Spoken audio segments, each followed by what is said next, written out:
This is Prophet Samuel Fombang, and I'm here to give you a prophecy about the nation Ukraine. The Lord spoke to me about this nation some nights ago in a vision, and also this is not something new. I already spoke to you about it in the year 2022, just some days after the war started. I told you I saw this war ending with time, but that shall be done through negotiations. And at the end of 2024, I came in another prophecy telling you I saw the war in Ukraine coming to an end. And also some few time later, I still told you, I see this war coming to an end, but with negotiations. Not by military victory or something, but I saw them coming together to negotiate.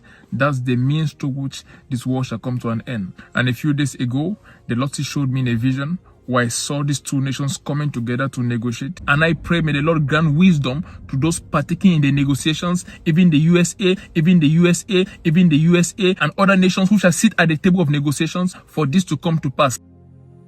The US President Donald Trump says that he has spoken with Vladimir Putin about the next steps in his efforts to end the war in Ukraine, and he's hoping to arrange a meeting between the Russian and Ukrainian presidents.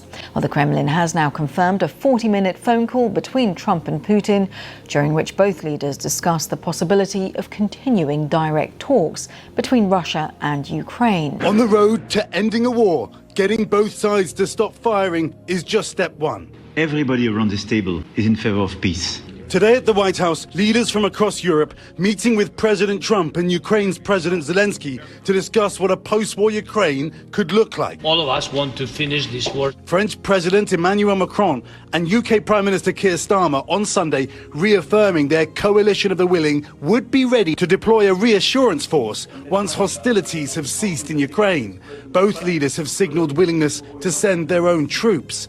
President Trump asked twice today if security guarantees for Ukraine would involve US troops on the ground. Well, we're going to work with Ukraine, we're going to work with everybody, and we're going to make sure that if there's peace, the peace is going to stay long term. They are first line of defense because they're there, they're Europe, but we're going to help them out also. We'll be involved. An international presence in Ukraine could entail what European leaders have called a reassurance force, providing additional security to the country if and when fighting stops along the roughly 600-mile front line. We've had a very successful day thus far. Important discussions as we work to end the killing and stop the war in Ukraine. We're all working for the same goal, very simple goal. We want to stop the killing, get this settled. Just had the honor of being with President ZELENSKYY and all of the discussions that we've had. We covered a lot of territory, and I spoke indirectly with President Putin today. We're going to call President Putin right after this meeting. I'm sure we're going to have a solid meeting, good meeting, maybe a great meeting, and